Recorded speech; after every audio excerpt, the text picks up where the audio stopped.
Shalom Alehem untuk kita semua. Bapak, Ibu, dan Saudara, mari saya mengajak kita terlebih dahulu untuk satu dalam doa. Kita berdoa. Ya Tuhan Yesus Kristus, sahabat kami yang sangat baik dalam hidup kami. Tuhan, kami mohon kuasalah kami dengan kuasa Roh Kudus-Mu.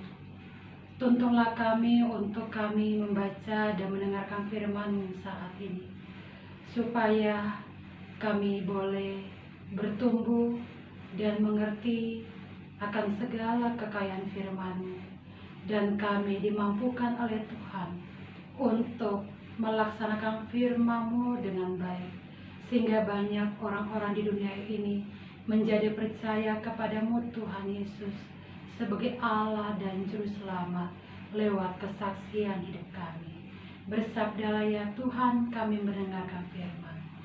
Dalam nama Tuhan Yesus kami telah berdoa. Amin.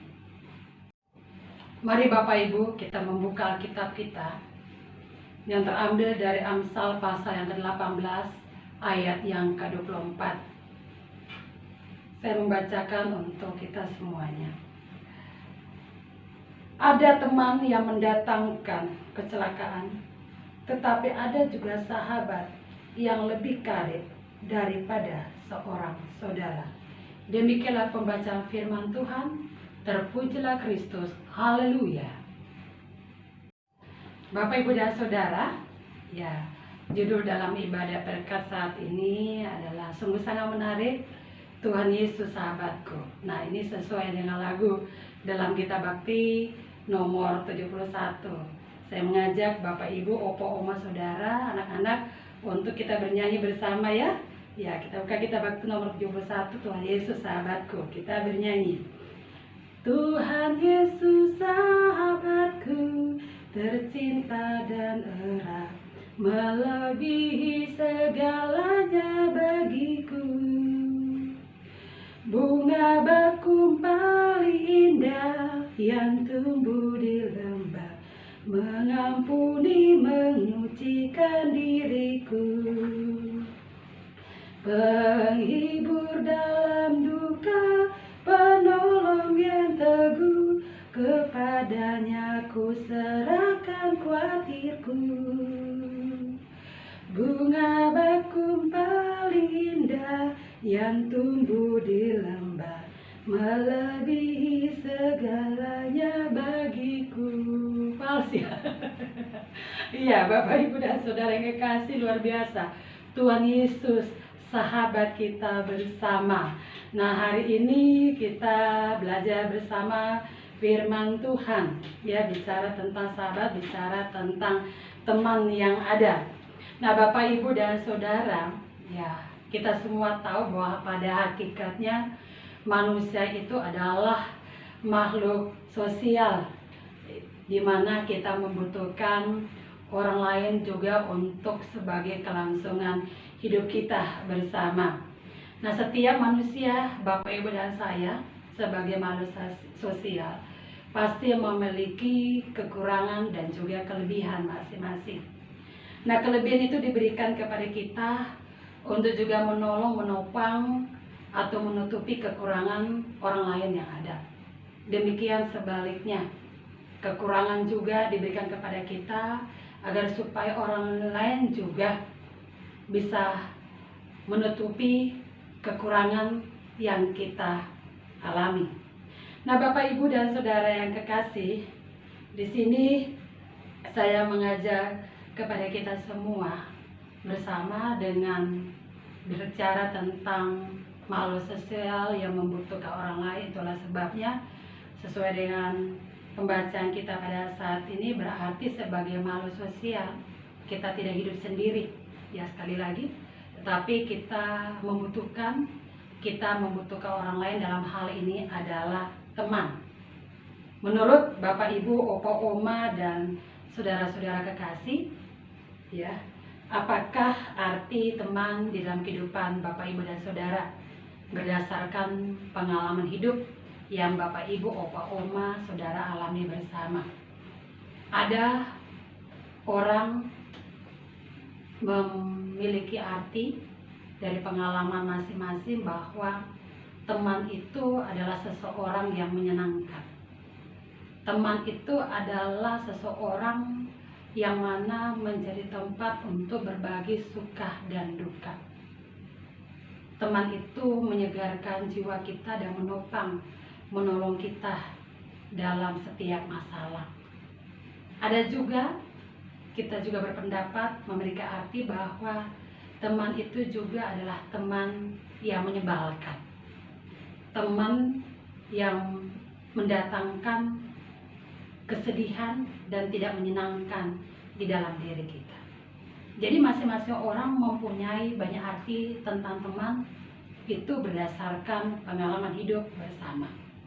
Nah, di sini Bapak Ibu dan Saudara, firman Tuhan kita pelajari bersama terambil dari kitab Amsal pasal 18 ayat 24 ya. Kitab Amsal Bapak Ibu dan Saudara di sini mengajarkan kita banyak sekali tentang nilai-nilai praktis kehidupan, sehingga kita di sini dapat belajar banyak bagaimana menjalankan hidup kita sebagai orang yang benar. Salah satu perikop yang kita baca saat ini adalah Amsal tadi, yakni Amsal pasal yang ke-18 ayat yang ke-24.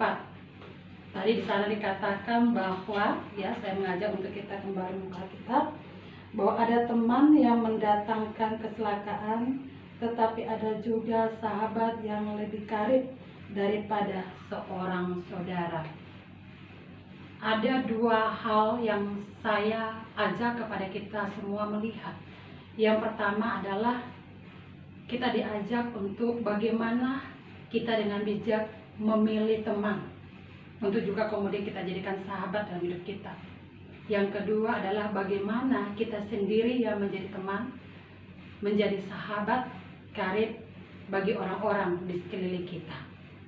Nah, hal yang pertama di sini tadi katakan bagaimana caranya kita memilih teman. Tentunya di sini dihimbau kepada kita bahwa tadi katakan bahwa ada teman yang menyenangkan, ada teman juga yang tidak menyenangkan, yang membawa kecelakaan dalam hidup kita. Memang itu yang terjadi Bapak Ibu dan Saudara, Opa Oma. Banyak kita lihat fakta realita di dalam kehidupan ini, bahwa tidak sedikit ada orang-orang yang mengalami kehancuran, yang mengalami kebinasaan, itu karena akibat atau ulah dari teman sendiri. Contohnya sendiri bahwa ada anak muda terjerumus di dalam narkoba karena itu bujukan dan juga hasutan dan pengaruh dari temannya sendiri selama ini. Kita juga lihat bahwa ada juga rumah tangga yang hancur, mengalami perceraian, perpisahan yang ada, itu karena akibat atau ulah dari teman sendiri, atau dikatakan ya teman sendirilah yang mengambil pasangan hidup kita. Ya, kita lihat sendiri banyak kejadian seperti itu, bahkan diceritakan juga dalam sinetron yang ada seperti itu ya.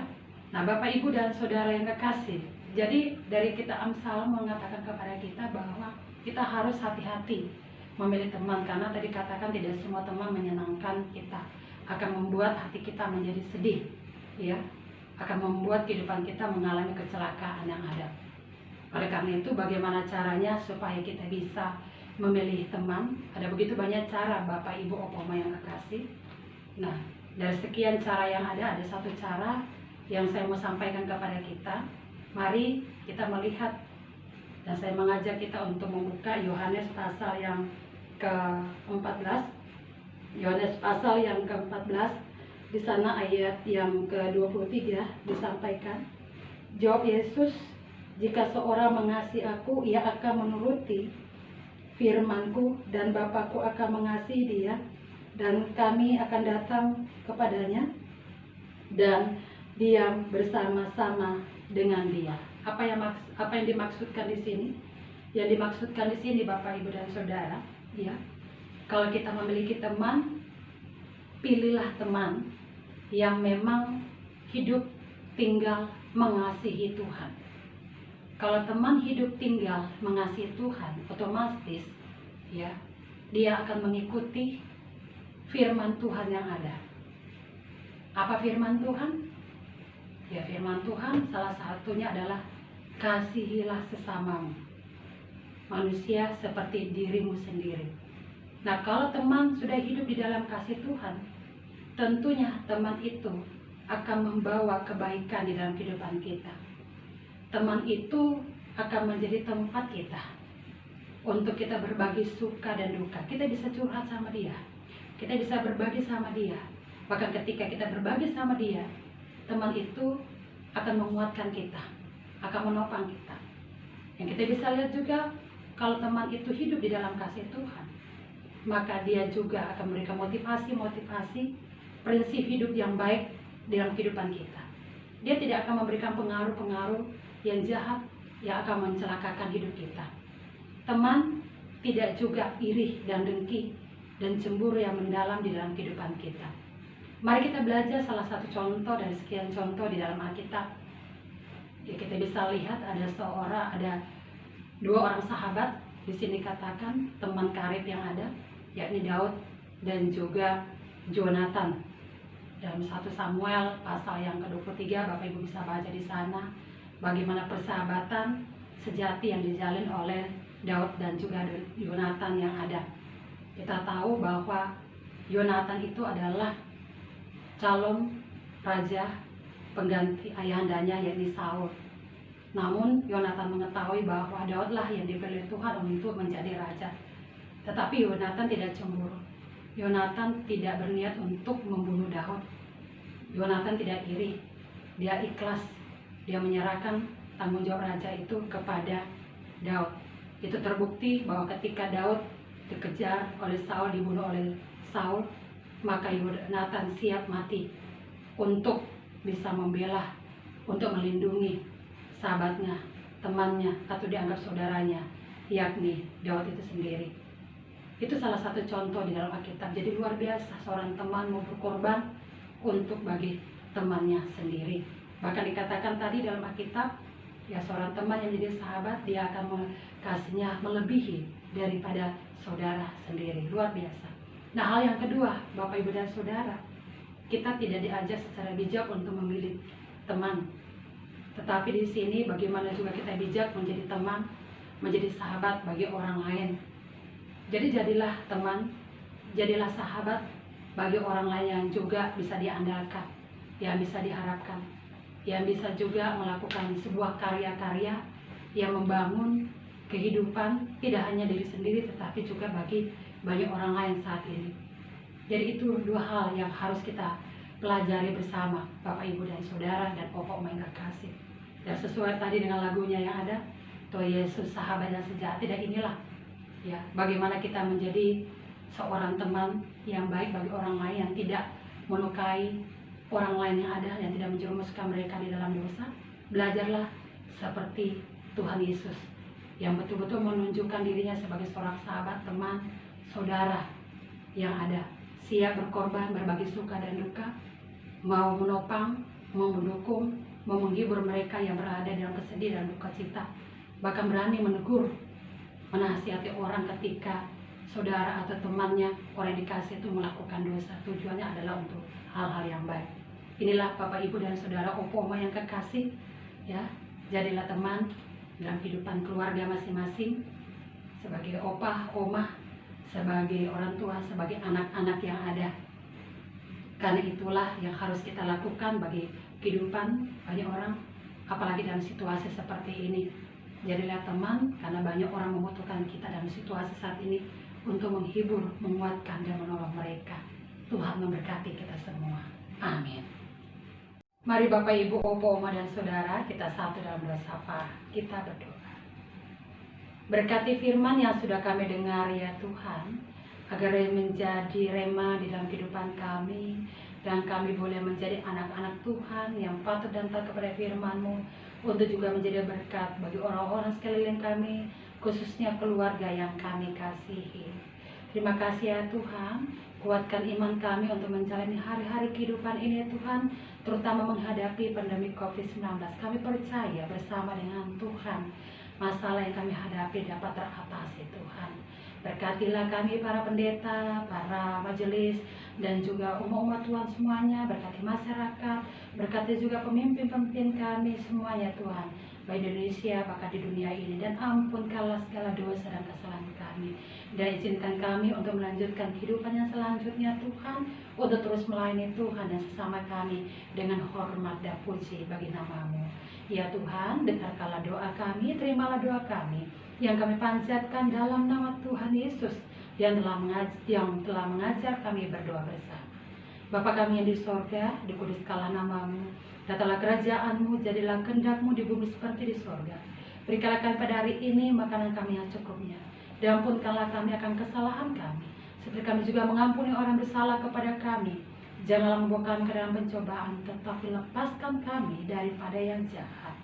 Karena Engkaulah yang mempunyai kerajaan dan kuasa dan kemuliaan sampai selama-lamanya. Amin.